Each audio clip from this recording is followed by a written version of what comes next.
अलवर के भरतरी नगर में साधु के सर पर रॉड मार करके हत्या की गई थी। उसको राजस्थान अभी भूला नहीं है। 20 जुलाई 2022 को हम सब की जानकारी में है कि बाबा विजयदास ने सरकार के आश्वासन और माननीय मुख्यमंत्री जी के व्यक्तिगत रूप से दिए गए आश्वासन और भरोसे और लिखित में किए गए समझौते के फेल होने के बाद 500 से ज्यादा दिन का अनशन करने के बाद में पेट्रोल डाल करके उनको आग लगाकर आत्महत्या करने को मजबूर होना पड़ा था। नवंबर 2022 में राजसमंद के देवगढ़ में पुजारी को जिंदा जला करके मार दिया गया था। 17 अगस्त 2022 को हनुमानगढ़ जिले में संगड़िया में साधु चेतन दास जी की तलवार मार करके हत्या कर दी गई थी। 13 अगस्त 2023 को डीडवाना में संत मोहनदास जी महाराज की हत्या की गई थी। अगस्त 2023 में ही टोंक जिले के डिग्गी में संत सियाराम बाबा की हत्या की गई थी। 2 साल पहले जोधपुर में संत महावीर प्रसाद जी की हत्या की गई थी। जालोर के घुमरिया गांव में 29 नवंबर को बुजुर्ग संत की चाकू घोंप करके हत्या की गई थी।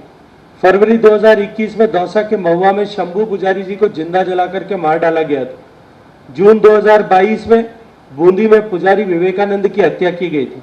अगस्त 2021 में दिव्यांग पुजारी को देवली में दिव्यांग पुजारी की बेरहमी से हत्या की गई थी। राजस्थान में ये जो 12 घटनाएं मैंने आपके सामने रखी है, ये केवल नमूना भर मैं आपके सामने रखना चाहता था कि इस राज्य में किस तरह से, जहां सामान्य व्यक्ति तो सुरक्षित है ही नहीं, लेकिन उद्देश्य किस तरह से एक धर्म विशेष के लोगों को मनोबल को बढ़ाने के लिए और बहुसंख्यक समाज के मनोबल को गिराने के लिए षड्यंत्र पूर्वक किस तरह से राजस्थान में इन हत्याओं को कारित किया जा रहा है।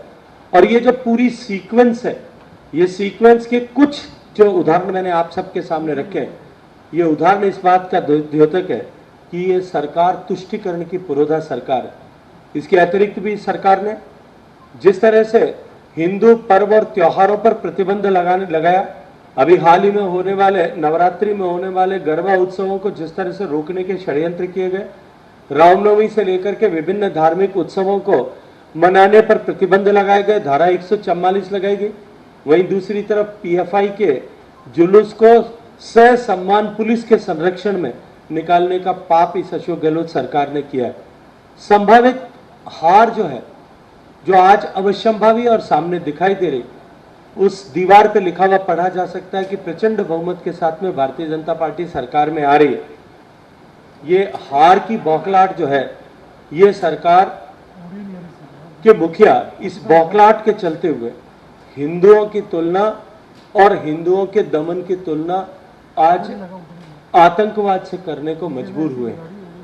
जिस तरह से माननीय मुख्यमंत्री जी ने खालिस्तान की मांग को जायज ठहराने की बात की है, मुझे लगता है कि वो ये भूल गए कि इसी खालिस्तान की तपिश में, इसकी आग में उनकी महबूब नेता और उनके प्रिय नेता जिन्होंने उनको नेता बनाया, वो इंदिरा गांधी जी उसी खालिस्तान की आग की भेंट चढ़े थे। इसी के साथ साथ में इस खालिस्तान ने उन्हीं की पार्टी के एक वरिष्ठ नेता और मुख्यमंत्री